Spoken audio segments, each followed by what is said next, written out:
For nearly 60 years, Johnny Hodges, a 90-year-old World War II veteran, cherished his home in Buffalo, New York.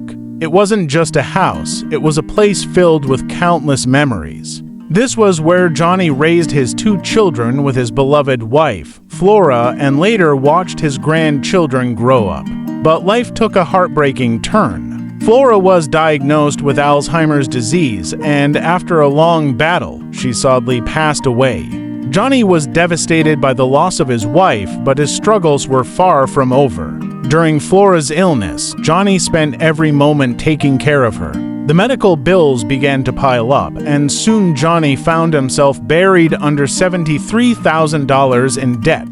Despite working hard his entire life, first at Bethlehem Steel and later as a bus driver, his finances spiraled out of control. Eventually, Johnny could no longer afford his mortgage payments.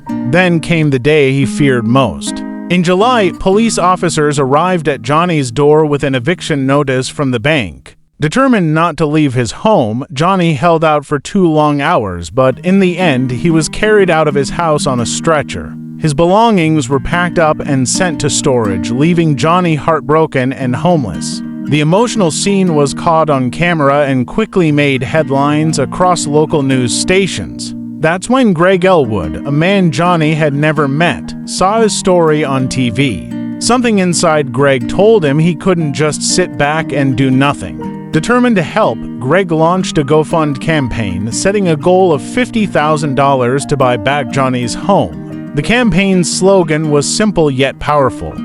He fought for us in the war, now it's our turn to fight for his home. What happened next was nothing short of a miracle. In just 4 months, more than 2,000 donations poured in, raising over $110,000, more than double the original goal. This money not only bought Johnny's home back, but also covered essential repairs and living expenses. One of the most touching donations came from a 6-year-old child who set up a lemonade stand to raise money for Johnny. Finally, in November, Johnny returned to his beloved home. The entire neighborhood came together to welcome him back, including local officials and members of the Patriot Guard Riders. They held an emotional ribbon-cutting ceremony to celebrate Johnny's homecoming. With tears in his eyes, Johnny said, "This home is my life.